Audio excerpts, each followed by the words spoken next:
Satu persatu fakta baru mulai terkuak dalam sidang dugaan korupsi di Kementerian Pertanian, Kementan, yang menjerat mantan Menteri Pertanian, Mentan, periode 2020 hingga 2023, Syahrul Yassin Limpo alias SYL yang tengah disidangkan di Pengadilan Tipikor Jakarta.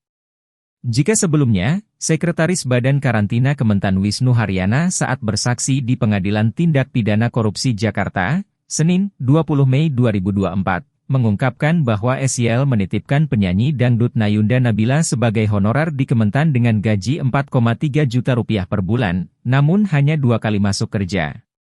Dalam persidangan terbaru Rabu, 22 Mei 2024, Kepala Badan Standarisasi Instrumen Pertanian Fajri Jufri mengungkapkan fakta lainnya dengan menyebut bahwa Kementan sempat meminjamkan mobil dinas ke cucu SYL, Andi Tenri bilang, selama tahun 2020 hingga 2023. Fajri menyampaikan bahwa mobil yang dipinjamkan untuk cucu SYL tersebut merupakan mobil dinas Badan Penelitian dan Pengembangan, Balitbang, Pertanian Kementan. Itu mobil kantor, mobil negara, yang kami pinjamkan selama beberapa tahun. Mobil Toyota NAV1, ucap Fajri dalam sidang pemeriksaan saksi di Pengadilan Tindak Pidana Korupsi, Tipikor, Jakarta, Rabu. Dia menjelaskan permintaan peminjaman mobil Kementan untuk cucu SYL tersebut dilakukan oleh mantan ajudan SYL, Panji Hartanto. Fajri menjelaskan peminjaman mobil tersebut dilakukan karena cucu SYL merupakan tenaga ahli menteri di Biro Hukum Kementan. Saya dengar dari cerita teman-teman dan sekretaris pribadi Pak Menteri kalau cucunya tenaga ahli di Biro Hukum. Dia memang master hukum, tambahnya.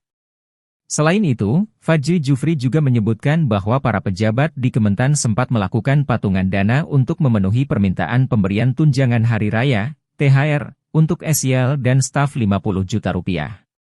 Menurut Fajri, permintaan pemberian THR itu dilakukan oleh Sekretaris Jenderal Kementan periode 2021-2023 Kasdi Subagiono sebanyak 2 kali, yakni pada Mei 2021 dan April 2022.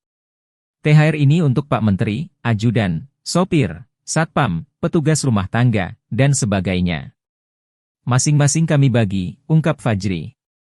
Dia membeberkan, uang THR tersebut dibagi-bagi sebesar 10 juta rupiah untuk SYL dan sisanya dibagi rata ke para stafnya, di mana masing-masing mendapatkan uang dengan nominal yang beragam, seperti Rp500.000 hingga Rp1 juta.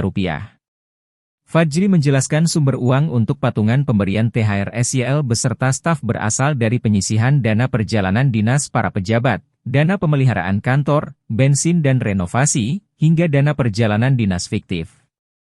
Uang THR itu, sambung dia, disiapkan oleh Kepala Bagian Umum Sekretariat Badan Penelitian dan Pengembangan Pertanian Kementan Bekti Subagja dan dimasukkan ke dalam amplop.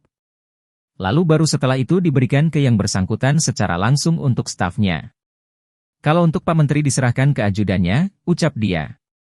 Salah satu vendor di Kementan, PT HK Cipta Loka dan HK Loka juga mengungkapkan Kementan masih memiliki utang sebesar 1,6 miliar rupiah yang digunakan untuk memenuhi permintaan SYL.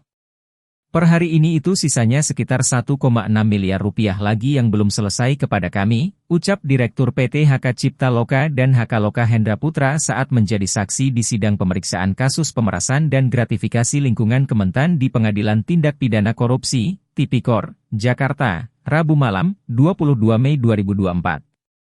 Berdasarkan berita acara pemeriksaan, BAP, kebutuhan SYL dimaksud berupa peminjaman uang sementara 5 juta rupiah, pinjam dana 100 juta rupiah, sewa mobil Toyota Alphard 43 juta rupiah, biaya pernikahan cucu SYL 13 juta rupiah, dan sebagainya, hingga totalnya mencapai 2,15 miliar rupiah dan sudah dibayarkan sekitar 854 juta rupiah.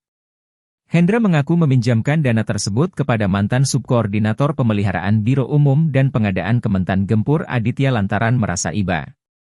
Pasalnya pada 2021, ia mengatakan Gempur sempat bercerita bahwa dirinya merasa terjebak dalam lingkungan pimpinan Kementan. Pak Gempur sampai bilang pemimpin di Kementan, iblis, semua. Dia bilang mereka terjebak dan meminta tolong untuk membantu mereka menalangi permintaan pimpinan tiap bulannya dan meyakini saya kalau akan diganti dengan uang patungan eselon 1, tuturnya. Sebagai ganti apabila vendor mau menalangi uang tersebut, kata dia, Gempur menjanjikan pekerjaan kepada dirinya.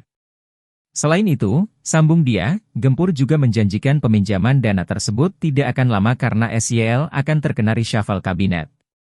Namun, Hendra mengungkapkan pada tahun tersebut SYL tidak jadi terkena reshuffle kabinet dan tetap menjadi menteri. Dengan demikian secara psikologis dirinya turut merasa terbebani, apalagi jika uang tersebut tidak diganti. Seingat saya saat itu ada 2 kali pengumuman. Sampai-sampai saya mengikuti juga dengan teman-teman teknisi untuk menonton berita rencana reshuffle, ujar Hendra menambahkan. Sebelumnya, SYL didakwa melakukan pemerasan serta menerima gratifikasi dengan total 44,5 miliar rupiah dalam kasus dugaan korupsi di Kementan dalam rentang waktu 2020 hingga 2023. Pemerasan dilakukan bersama Sekretaris Jenderal Kementan periode 2021-2023 Kasdi Subagiono serta Direktur Alat dan Mesin Pertanian Kementan tahun 2023 Muhammad Hatta, yang juga menjadi terdakwa. Keduanya merupakan koordinator pengumpulan uang dari para pejabat eselon 1 dan jajarannya, antara lain untuk membayarkan kebutuhan pribadi SYL. Atas perbuatannya, SYL didakwa melanggar pasal 12 huruf E dan pasal 12 huruf B Yungto pasal 18 Undang-Undang UU Nomor 31 Tahun 1999 tentang pemberantasan tindak pidana korupsi sebagaimana telah diubah dengan UU Nomor 20 Tahun 2001 Yungto pasal 55 ayat 1, Pertama Kitab Undang-Undang Hukum Pidana, KUHP, Yungto pasal 64 ayat 1, KUHP.